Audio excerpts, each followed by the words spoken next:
Girl groups have long seemed to struggle the most in the industry, especially when it comes to being promoted properly and respectfully, and this has resulted in even some of K-pop's most beloved groups meeting tragic fates. When CLC debuted in 2015 under Cube Entertainment, many fans thought they were destined for big things. They began as a 5-member group before 2 more members were added the following year, giving the group a unique dynamic and fresh energy, perfect for the K-pop atmosphere at the time.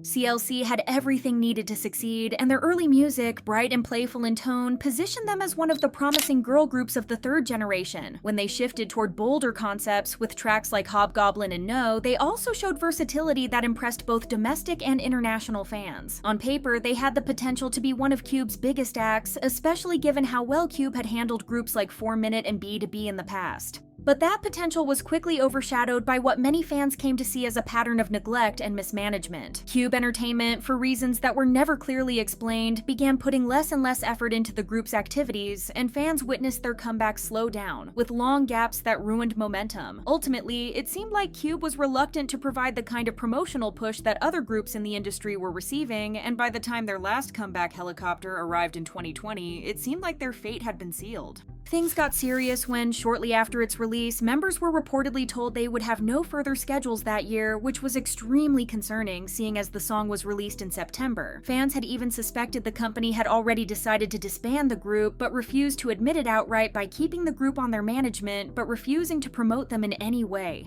That suspicion was confirmed in how Cube handled the group's eventual disbandment 2 years later. In May 2022, Cube made a vague announcement about the closure of CLC's UCube fan page. Buried at the end of the post was a line implying the group would no longer promote together. With no official statement and no proper goodbye, the group's loyal fandom that had supported CLC for years took it as a huge insult, not just for them, but also for the group members. As one fan said online, "Non-fans won't get that fans aren't mad that CLC disbanded, it's how it happened. The disrespect and pain, they deserve to be treated so well, and yet they're thrown away like they meant nothing." Seeing how things had gone for the group for so many years, fans had long been bracing themselves for the news, but Cube's evasive handling only added to the frustration.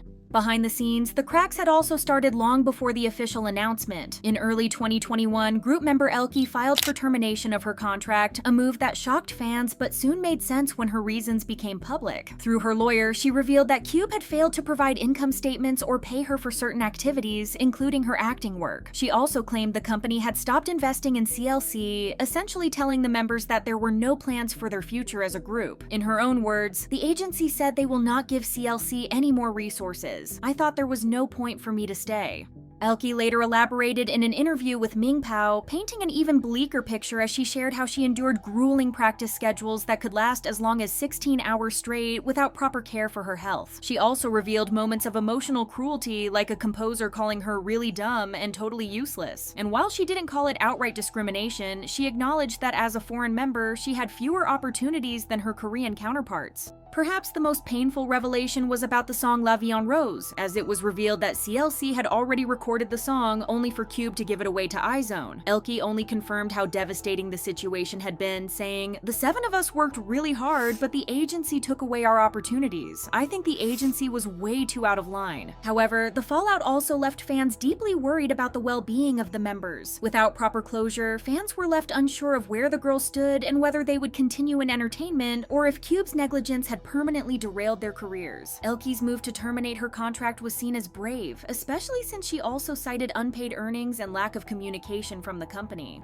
What made it worse was Cube's silence. Instead of acknowledging their failures or at least giving CLC a respectful send-off, the company seemed to hope people would quietly forget the group existed. Sorn herself retweeted a fan's post suggesting Cube was trying to erase CLC, reinforcing the belief that the girls were aware of and frustrated by the company's approach. Other members echoed similar frustrations as Eugene, who had eventually joined Girls Planet 999 in 2021, candidly admitted that Cube told the group there would be no further promotions. With little choice, she pursued a fresh start and eventually debuted again with Kepler through the Survival program. Her honesty also struck fans as both heartbreaking and validating, especially as it proved that CLC themselves knew Cube had abandoned them long before the public did. When fans look back at CLC's career, one of the biggest questions is how a group with so much potential ended up being so undercut by their own company. However, many fans believe CLC was doomed from the very beginning, as they claim that KOOB didn't actually debut them with the concept that suited them best. According to some detailed fan discussions, CLC was preparing to debut with a strong girl crush image, which many felt highlighted their skills and charisma. But at the last moment, KOOB pivoted to the cute and youthful trend that other girl groups were riding at the time. The result was that CLC's earliest songs felt out of place both for the group and for the market. Fans now claim that those early missteps ruined the hype before the girls even had a chance to properly show what they were capable of.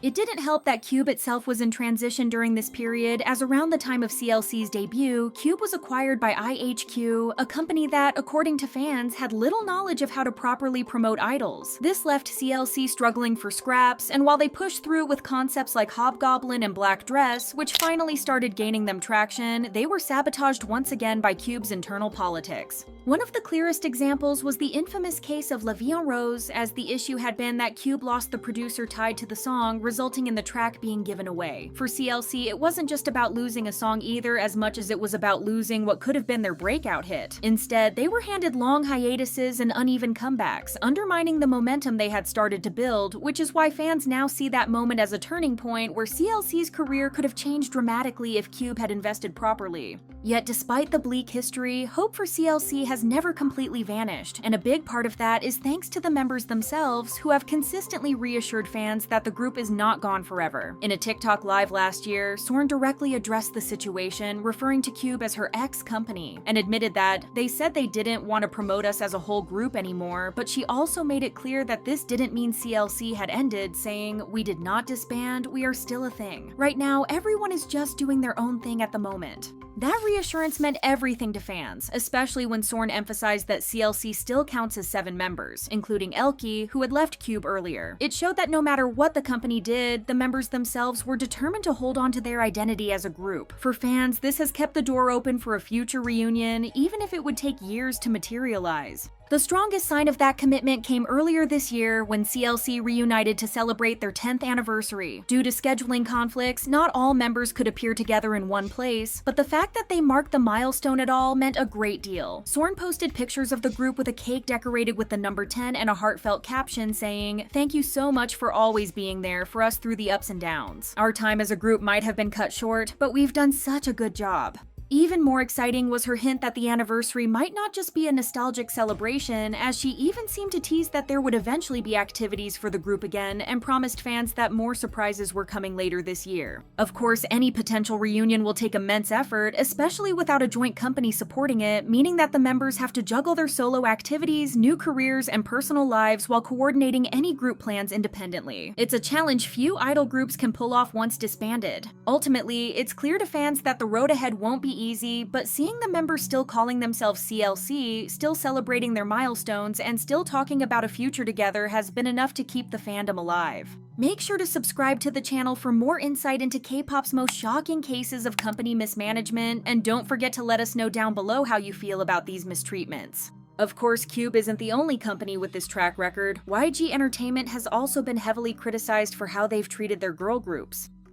You can make the point that YG Entertainment has ruined almost every group that was under them due to their incompetence, but it seems like they hold a special grudge towards their girl groups. Whether they do it on purpose or due to poor business tactics, here's how YG is to blame for the downfall of every girl group that has ever debuted under the agency. One would argue that YG started to mismanage girl groups from when 2NE1 or BLACKPINK debuted, since their mistreatment is pretty documented and spoken about. However, the truth is that the company's pattern of treating their female artists horribly starts with YG's first girl group. Sweetie, known as the first girl group under the company, made their debut 2002 after preparing and training for 4 years. The group had 3 members, An Na-young, Lee Yoon-ju, and Song Mi-hyun. They released their first and last album, Sweetie, in April of 2002, with the song I'll Be There serving as the title track. In normal circumstances, Sweetie could have survived for a few more years had the company played its cards right, but around 2 years after they started, Young Hyun-suk himself posted a message on the company website announcing that Sweetie Sweetie's second album had been cancelled and that the group had disbanded. As for the reason for the sudden end of the group, Young Hyunsuk explained that Na-young had moved to the US and that Mi-hyun was having troubles with her own family. Sounds like normal circumstances that would lead to the group to its end, but as it always happens with YG groups, there's more to the story than meets the eye. Yoonju, one of the members, was known to the public before she became a member of Sweetie, as she was the younger sister of Sexy's Lee Jae-jin. When Jae-jin was giving a tour of his house for a variety show, Yoonju was briefly caught by the camera as she was washing the dishes. Even though Yoonju was only on camera for a few moments, she still managed to catch Yang Hyunsuk's attention. Then, in 1997, Yoonju joined YG Entertainment as a trainee, which only made Yang Hyunsuk's feelings towards her grow. After 3 years of having a crush on her, he confessed his feelings to her. The two didn't start dating until after Sweetie disbanded in 2004, which is one of the reasons the group stopped promoting in the first place. Yang Hyunsuk himself admitted that Sweetie's lack of promotions wasn't because he was thinking about the situation in a business sense. In fact, a cast member suggested that he ignored the group on purpose because he didn't want the girl he was interested in to be too successful and popular, and Yang Hyunsuk agreed. The two have been married for nearly 15 years and have 2 children together. However, Sweetie's disbandment showed that YG really didn't care about the business side of things as long as it served his personal interests. After Sweetie, YG Entertainment debuted Big Mama, whose entire concept was that they were vocal powerhouses despite not being conventionally attractive. While it's not known why the group disbanded, it's said that they got neglected by the company due to their visuals. This was never confirmed though, so it remains just speculation. But then came 21 and things got complicated. If we were to get into the full extent of their mistreatment by the company, we would have to make a whole video about it, so let's just discuss the basics. It seems like YG was obsessed with coming off as a company that didn't care much about the looks of their idols, as they were focusing more on their talents. They tried it with Big Mama, and when the group disbanded, they attempted the same strategy with 21. They were marketed as this insanely talented group with members who weren't necessarily conventionally attractive. If that wasn't enough, the members were constantly called ugly by Yang Hyunsuk himself. In 2012, CL recalled a time when YG came to a concert rehearsal. As CL said, the members didn't usually put any makeup on when they were rehearsing since they were constantly moving and sweating. She said, "He looked from afar into the screen and said, 'They are really ugly' in front of all the staff. I was a bit disappointed." CL also revealed that she was encouraged by the CEO to get plastic surgery before she debuted, but she had refused because she liked how she looked. Getting hate comments from random strangers is not uncommon in K-pop, but getting insulted occasionally by the company's CEO really ruined the members' self-esteem. Minji herself said that her appearance was insulted on multiple occasions by Yang Hyunsuk. She explained that it was tough for her when she was young because she only saw Korean comments criticizing her appearance, even though she had a supportive international fan base that loved her visuals. Minzy said, "We were the ugly group. I didn't know how to process that. It was hard. I tried to brush it off like it was no big deal, but I couldn't." In addition to all that, the group and the members had limited releases during the time they were artists under YG. In all 7 years that they were together, they only released 2 full albums. If you were to ask the members, they would have released a lot more, but a lot of their music ended up getting scrapped for whatever reason. For example, the group planned to release an English album produced by will.i.am from Black Eyed Peas. Although there were announcements, the album never ended up coming out. You can catch snippets of some songs in the episodes of 21 TV showing them recording with will.i.am in London and Los Angeles. It's believed that Take the World On is one of the songs that was supposed to be on the album, and will.i.am's Gettin' Dumb featuring the group from his 2013 album might be a song repurposed from the unreleased album. To this day, we still don't know the reason why the release of the album was cancelled. There were some rumors that suggested Teddy wasn't happy with how the making of the album was going, but it's not confirmed. It was also said that at the time, Yang Hyunsuk decided to scrap the album because he wanted the group to focus on their Korean and Japanese audiences, but again, nobody knows what happened exactly. There's talk about another album that was supposed to be called Love. If you're a fan of the group, you might remember the time when they released a lot of singles with the word love in it, like Falling in Love, Do You Love Me, and I Love You. It was suspected that the releases were supposed to be for a mini album that would come out after Crush and be titled Love, but it never came out. It's also said that BLACKPINK's songs As If It's Your Last and Playing with Fire were supposed to be on the album, which is an interesting story. As If It's Your Last was originally going to be called Blame It on Your Love, and as for Playing with Fire, one of the lyrics in 21's song Missing You literally says that love is like playing with fire. It's widely known that these songs were originally recorded by 21 and then given to BLACKPINK, but these aren't the only ones. In fact, the 21 members themselves confirmed that they recorded a lot of songs throughout the years, but instead of letting them release these songs, the company gave them to BLACKPINK and other YG artists. The group were also neglected and mistreated when it came to solo releases, especially Minji, who never got one. Even the most quote-unquote favored member of the group, CL, didn't get treated properly by the company. company. In 2018, CL performed at the Pyeongchang Winter Olympics closing ceremony with little help from YG Entertainment. She had to do her own makeup and outfit adjustments, and her backup dancers had to find hairstylists online for their hairstyles. Not only that, but even though she recorded over 200 songs during the 3 years she was in the US, only Lifted was released.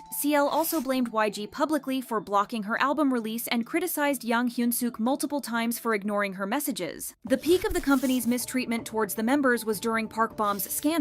If you don't know, in 2014, Bom faced a shocking scandal as she was accused of bringing in illegal substances mixed with gummy bear candies from the US to Korea. Even though she was just taking prescription medicine, she was treated as she was a full-on criminal by the media and the police. The media made up lies and stories about her, and since the public are hungry for drama, they ate everything up and attacked Bom from all sides. Instead of defending her, YG Entertainment stayed silent and let her deal with everything. It's said that Hyun-suk refused to acknowledge Park Bom and saw her as a business failure, despite the fact that the situation wasn't really fair towards her as she got the medicine prescribed in the US. When the group finally came to an end, the members weren't notified by the company, but instead found out from others and through the media. CL, Bom, and Dara learned about 21 disbanding from news articles, with CL saying that her phone blew up as she was having Thanksgiving dinner. Minji also found out through the media, even though she had already left YG Entertainment and 2NE1 before the disbandment occurred. 2NE1 were arguably one of the biggest girl groups in the industry, but that didn't matter to YG Entertainment as they couldn't even tell them the sad news themselves. It's devastating to think how the members must have been feeling at the time. You would think that the company would change their ways with BLACKPINK. It seemed like the company favored them from the beginning since they were basically marketed as a prettier version of 2NE1. The group was supposed to debut in 2014 under the name Pink Punk, and they had even posted Jennie's teasers to hype everyone up. However, their debut kept getting pushed, which was very hard on the members. 5 of the trainees that were supposed to debut left in the meantime, leaving the current lineup of the members to debut in 2016 with Boombaya. Their debut was a mess on its own. First of all, they were one of the very few artists under YG to debut with a single. The single itself was very poorly promoted, had low-quality teasers, and as for variety, they didn't go on any shows until the Playing with Fire era. Seeing the success they had at the very start, YG promised the group would have 8 music videos by the end of the year. However, they only released their 8th video in 2020 with How You Like That 4 years later than promised. The group also took unnecessary breaks. Between Square One and the following comeback, As If It's Your Last, the group took a 7-month hiatus. This was before they even had their first anniversary. It came to a point that the members were genuinely worried whether their releases would do well. When it came to BLACKPINK, the company also had a pattern of promising things and then never following up on it. In addition to the music videos, they also hinted towards the release of Square 3, which never happened. They also confirmed a comeback in January of 2018, with YG boldly claiming that it made no sense for a group like BLACKPINK to release only 1 song in 2017 as if they weren't in charge of everything. When Square Up was finally announced, the teasers were quite underwhelming. The comeback was hurried, and the company pushed the girls to work excessively, with Rosé not getting any sleep and Jennie and Jisoo practicing in the training room until 2 AM on the day of the comeback. The solo releases of the members weren't handled any better. First of all, it seemed strange for the members to be given solos this early on, especially since the group itself didn't have many comebacks. However, the promotions for Jennie's solo, lazily named Solo, were minimal, and she received a lot of hate for being the first member to get a solo release. YG had also promised solos for the other members in the same year, but it never happened, and it took them many years to release everyone's solo work. In general, the time between comebacks kept getting longer and promotions shorter. Their first full album came out 4 years after debut, while other groups like Big Bang, Treasure, and iKON released albums much sooner. It really showed that the company was holding them back, since after leaving, all members have released songs and collabs, have taken parts in variety shows, and taken up roles in dramas and movies. If that's how they were treating their most successful artists, what hope is there for their other groups that don't hold up to their standards? This brings us to YG's latest group, Baby Monster. Despite being talented and full of potential, the members were doomed ever since their debut. Not only was Yang Hyun-suk trying to restore his image by strongly associating himself with the group, but he never gave them a chance to shine as a group on their own, separate from the shadow of their seniors. Once they released Batter Up, there were accusations that the company was trying to replicate BLACKPINK's song formula and structure, which was true. In addition to all this, there were also issues with Yeon, which YG handled so horribly that people genuinely thought she had left the group altogether. Who could blame them? After all, her hiatus was announced shortly before Baby Monster debuted. The song flopped horribly, especially for a group that was under one of the big 3 companies and wasn't promoted anywhere, but since they hadn't released anything with Yeon, people held out hope that there was still chance for Baby Monster to turn their luck around and get rid of the BLACKPINK's Juniors label. When the group officially released their first mini-album Baby Monster, the title track Sheesh sounded like yet another song that was rejected by BLACKPINK in 2018 and was left in the vault since then. It did showcase the members' talents a bit more than Batter Up, but once again failed to give them an identity of their own, which is what they desperately need. With so many girl groups debuting during this time, having Baby Monster replicate a decades-old formula is only putting them up for failure. Since Sheesh is doing a lot better than Batter Up, the company and their fans are trying to convince everyone that this was their real debut song, but unless they change everything about their internal structure, they won't see any of their groups have any success. As an employee of the company put it best, the higher-ups at the company have lost touch and won't even try to follow market trends, which makes all of their releases sound outdated. We just feel bad for the girls who have worked so hard to get the chance to debut and are now being treated as an afterthought by the company.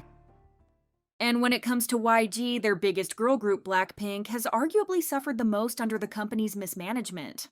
With BLACKPINK's contracts coming to an end soon, fans have been wondering if the members are going to continue with the group or disband. Over the years, YG's weird decisions made in regards to BLACKPINK have been widely known, but in what ways did they ruin BLACKPINK? The mistreatment of BLACKPINK has been a long discussion amongst fans ever since their debut, basically. When they made their debut in 2016, Boombayah received positive reviews from music critics, managed to debut at number 7 on the South Korean Gaon digital chart as they managed to sell more than 88,000 digital units and garner nearly 2 million streams in South Korea. The debut did well internationally too, as it topped the Billboard World Digital Song Sales chart, so you knew from the beginning that BLACKPINK were destined for great things. The members also stole the hearts of the public with their talents and charisma, and everyone believed that since Boombayah did so well, the girls would become a priority for the company. That didn't end up happening. For those of you that didn't know, BLACKPINK were supposed to debut much earlier than 2016. YG was planning to debut 2 new girl groups after 21, one of which was a group similar to SNSD but in YG style called Next Girl Group. They were originally named Pink Punk and were supposed to hit the stage in 2012, but for some reason their debut kept being postponed. They even posted Jennie's teaser very early on, and there were reports that Pink Punk would debut in 2014, but the group was nowhere to be seen, which was pretty hard on the members. Jennie has been pretty open about how every time she thought the group was going to debut, it would get pushed to another date. Whether YG was waiting until 21 disbanded to let the group debut, or if they felt like it wasn't the right time for them yet, we don't know. Pink Punk was also supposed to have 9 members, but they kept leaving one by one, and the group ended up debuting with the 4 current members under the name BLACKPINK. But how is it possible that Winner debuted with a full album and Big Bang debuted with an EP, but BLACKPINK debuted with a single? How is that fair? As I mentioned, Boombayah was a hit, but you'd never think that the girls would be successful because of the low quality of the teasers and the fact that they got no promo whatsoever except for a dance practice video. The girls didn't even attend any variety shows until their comeback with Playing with Fire, despite how much the public wanted to get to know the members and their personalities. BLACKPINK ended up releasing 4 songs in 2016, and YG even ended up promising that BLACKPINK would release 8 music videos in total by the end of the year. According to an exclusive report from Star News, YG Entertainment is planning on releasing BLACKPINK songs continuously for 5 months. Apparently they were planning to film a total of 8 music videos, which we all know didn't end up happening. Just to give you an idea of how unserious YG were about this statement, BLACKPINK's 8th music video was in 2020 with How You Like That, 4 years after the company's initial promise. YG Entertainment also announced that they would release a reality TV show for the members called BLACKPINK TV, which we got the behind-the-scenes footage of, but never the actual show. After releasing Square 2 in November of 2016, the group was basically inactive until 7 months later when As If It's Your Last was released in June 2017. This was not a smart decision considering the group had basically just debuted. They had reached tons of success as rookies, yet the company let them rest for 7 months, which would have been career-ruining if it wasn't for the fact that people had fallen in love with them and were able to wait for new releases for as long as it took. But obviously, even the members started to get worried on whether the comeback would be successful since the fans hadn't heard from them in 7 months. Jennie even had to go on V Live and say, "It's hard to ignore because it hurts my feelings, but we're always working on our new song, our new album, so don't give up, let's not give up, both of us." Poor Jennie looked like she was close to tears. The song was presented as a gift to fans and as a preview to another album, Square 3, which fans were promised in the same year. As you all know, the expected album was never released, and BLACKPINK ended up performing Playing with Fire and As If It's Your Last in award shows because, well, they didn't have anything else to perform. In fact, the latter was the only song that BLACKPINK released during the entire year. This pattern of promises that fans never got to see come true went on for an unnecessarily long time. At the end of 2017, YG Entertainment confirmed that BLACKPINK would make a comeback in January of 2018 with no date specified. Almost a full month went by with no teasers or other information about the comeback being released when YG made a statement on January 26 saying that the company is doing their best for BLACKPINK and that the girls are working very late to record songs for their mini album. They also said that it makes no sense that BLACKPINK released only one song in 2017, which was quite a bold statement coming from the company that decides how many songs the group releases in a year. Then Square Up release was announced, BLACKPINK's first mini album in their 2 years of being active, but the teasers were the very definition of $2 and a dream. The comeback was also rushed, and the company ended up overworking the girls to get everything ready, with Rosé not getting any sleep and Jennie and Jisoo being in the training room at 2 a.m. on the day of the comeback. Then there was the issue of the solos. Jennie was the first to get a solo, which got her tons of hate since she was the first member to debut. Some thought that it was unfair for her to get a debut before the other members and other YG artists, while some thought that it wasn't logical for YG to give solo debuts to the members since BLACKPINK didn't have a lot of songs as a group. Even when she did, the promotions were minimal and the solo diaries were self-produced by Jennie without help from the company. YG also promised that the other members would release their solo songs in the same year, but it's been 3 years and Jisoo's solo still hasn't been released. The months between comebacks continued to get longer and the promotions got shorter. Their first full album came 4 years after their debut, while groups like Big Bang, Treasure, and iKON got it in a matter of months. The songs and collabs didn't get a lot of promotion due to Interscope's and YG's incompetence, and they didn't get another comeback until 2 years later. Yeah, you heard me right. 2 whole years between comebacks when BLACKPINK were at the height of their careers. The comeback date ended up changing a lot too. In April 2022, it was reported that BLACKPINK would be making their comeback in June. Then it was said that the comeback would be released in July. Then the comeback was finally confirmed to happen in August, but then the actual album got released in September. A whole mess. The pre-release track Pink Venom did get released in August, but many fans felt disappointed about the release, feeling as if it wasn't worth waiting 2 years for this comeback. But the anticipation was high either way, as YG Entertainment had promised a full album and the most expensive music video for the title track. Well, the full album in question only had 8 tracks, 2 of which fans had already heard, and there was nothing special about the music video, as it seemed like all of YG's budget had gone into the bedazzled tank and the Lamborghini that were shown. There weren't a lot of promotions for the comeback, and the tour is also headed for disappointment, as YG seriously undermined how popular BLACKPINK are by booking them stadiums with low capacity like they aren't able to fill the seats and sell everything out. Let's not even get into how the members are mistreated individually, because we'd be here all day. As BLACKPINK's contract is about to end, the fans are waiting for them to finally cut their ties with YG, because so far, they've done nothing but sabotage their careers. The girls have been trained a lot for them to be treated this way and have expressed many times how much they want to be idols and perform. I mean, remember Jennie's shady remark at one of their concerts when she said, "I want to do 10 more songs, if I had any." It's really shameful for YG Entertainment to give the group and the members few comebacks and promotions, variety show appearances, and in general, little to no chances to show their capabilities. The main rapper doesn't get to rap very often, the lead vocalist gets a few seconds of lines and very little screen time as the visual, the main vocalist has started to get fewer and fewer lines, and the main dancer hasn't gotten any dance breaks. The company has also discredited their writing abilities many times and has refused certain collabs, even though Western artists have expressed a desire to work with the members either individually or as a group. Fans want the girls to put an end to the mistreatment by refusing to re-sign with YG and continue their careers under the management of another company. Jennie, Lisa, and Rosé could do very well internationally as they have solid fan bases overseas, and Jisoo could also have a great career as a soloist or an actress, just not under YG Entertainment. The fans are impatiently waiting for the members' decision, but one thing's for sure is that they will be supporting the girls whatever they do.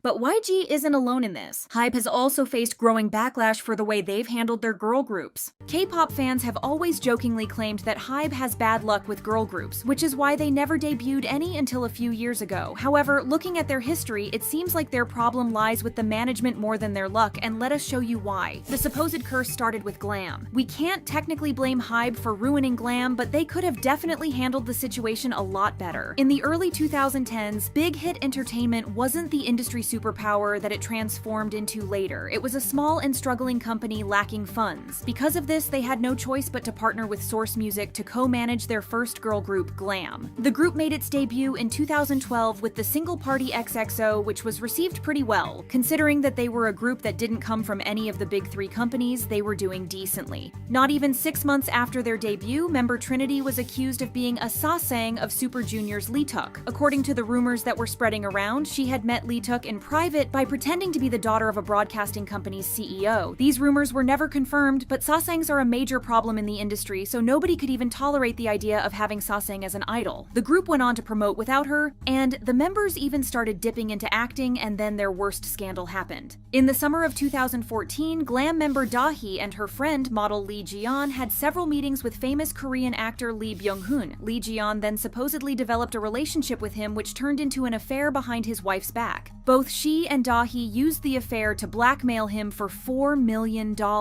In response, he reported the blackmail attempt to the police, and it didn't take long before there were arrest warrants out for both women. Dahi was sentenced to 1 year in prison, while Ji-yeon received a slightly longer sentence of 1 year and a few months, and Glam was pretty much done. Big Hit announced in January of 2015 that the group had officially disbanded and the members had terminated their contracts with the agency. Of course, the agency wasn't responsible for the fact that Dahi had decided to blackmail one of South Korea's most beloved actors. However, it can be argued that maybe they could have done some proper research into their trainees before debuting them. Some fans of the group had also complained that Big Hit could have easily kicked Dahi out after the scandal surfaced, just like they had allegedly done with Trinity, so the group could have gone on promoting as a trio. It all makes us wonder just how successful Glam would have been if things had gone right, since they were doing pretty good, but unfortunately, we will never know. G-Friend was originally a group under Source Music, but when the company was taken over by HYBE in 2019, they technically became the first girl group under HYBE labels. Up to this point, the group was doing very well and was even one of the most beloved groups in the industry. They did great on the charts, their music was adored by the public, and the members were also pretty popular. They were amazing vocalists, dancers, and did well on variety shows. So imagine everyone's surprise when in May 2021 it was announced that the group disbanded, as the company claimed that all the members ended their contracts with the company. But the truth turned out to be much different, because even the members didn't know that the group would be disbanding. In an interview with Big Issue magazine, leader So-won revealed that the group was unaware of their disbandment and struggled to understand the situation. She said, "My group mates and I don't see this as complete disbandment. It's true that I had trouble processing what happened. The news came out of the blue." Sin-B also mentioned in a Scan Viviz episode that they became aware of the termination a month before it was publicly announced. So not only was HYBE accused of handling the whole thing terribly to the point that the members had no idea what was happening, but it was also suspected that they had a direct hand in disbanding them. It's said that the executives at Source Music decided to end their contract with the girls quickly because they didn't agree to the members' renewal terms. Additionally, this was around the time that Source Music was apparently looking to sign both Sakura and Chae-won, so it was rumored that they let go of G-Friend so they could promote their newest group. Of course, the members are all doing well now, but to have such a talented group disband so abruptly only 2 years after they became a part of HYBE was a big loss. Just like G-Friend, Fromis9 technically didn't debut under HYBE, but their management style changed when Pledis Entertainment was acquired by them. That's not to say that Fromis9 were the best managed group of all time, but the breaks between releases got a lot longer, to the point that every time they make a comeback, fans wonder if it's their last.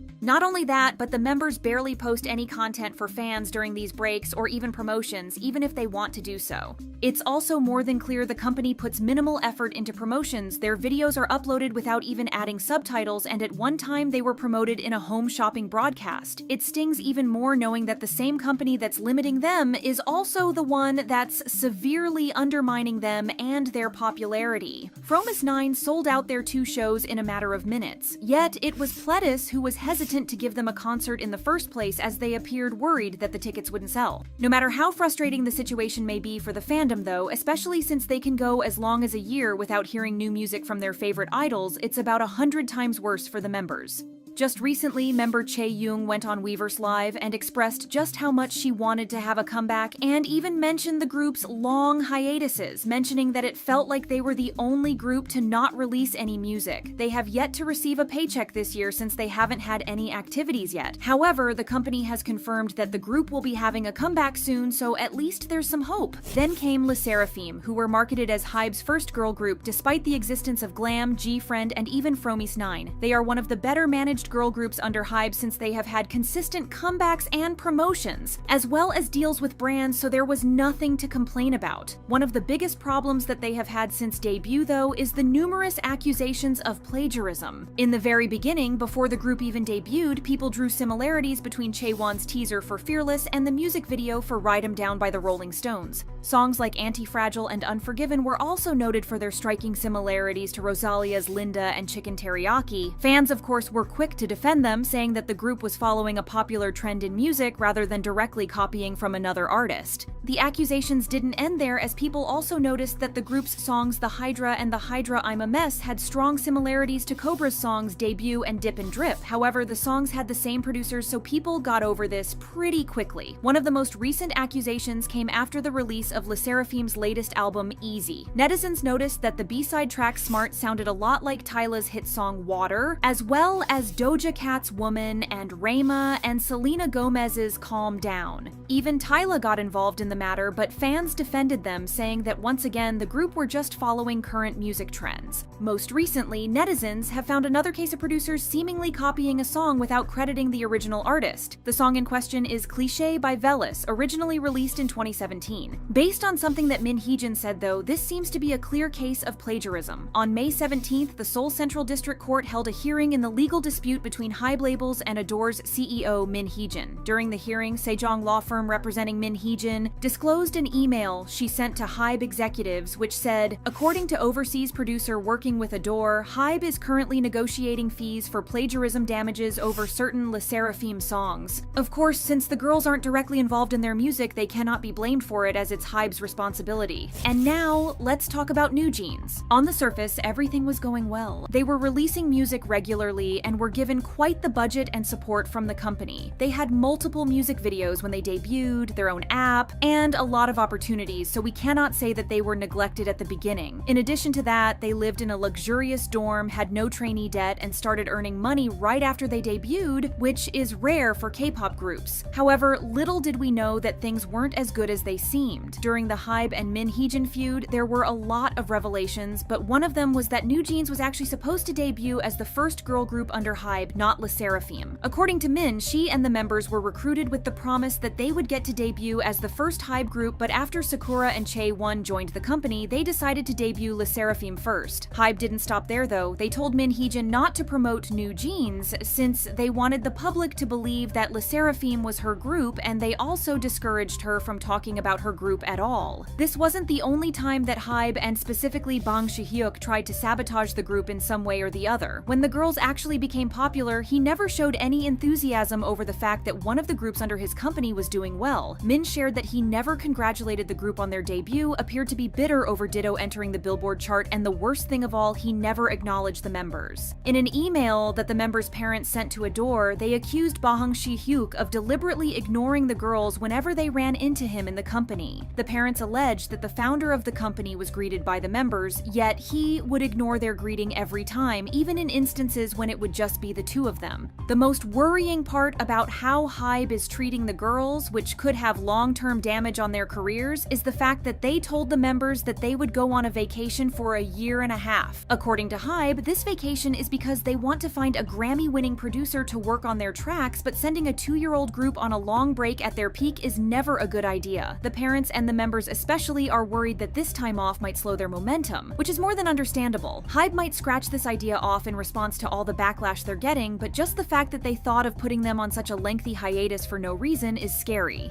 Lastly, the victims of HYBE's mismanagement are i-dle, as the group's company was accused of directly copying NewJeans. This is an issue that was first publicly raised by Min Hee-jin, but then it was revealed that it was actually the parents of NewJeans members that addressed it first. However, it's not like this was unheard of, since ever since i-dle i-dle first appeared on the scene as a group, there were already a lot of comparisons being drawn between the two before they even debuted. Then, i-dle's teasers came out and people started pointing out the similarities even more. The most damning accusations against i-dle were specifically about the choreography, a problem which has been pointed out by one of NewJeans' performance directors, Kim Eun-ju, who publicly called out Belift Lab for copy-pasting the choreography. This concern even led to government efforts to establish guidelines for choreography copyright, emphasizing the seriousness of the accusations against i-dle. By allegedly copying the work of Adore, HYBE is showing that they don't care about either group. Min Hee-jin's work, as well as her team's, is being basically recycled for another group that they have no relation to and which they didn't consent for. i-dle, on the other hand, are being unfairly painted as the plagiarism group, even though the members have nothing to do with any of this. It's being said that HYBE is thinking of debuting yet another girl group, but knowing what we know, it's better if they stick to boy groups and focus their attention on treating their existing girl groups better.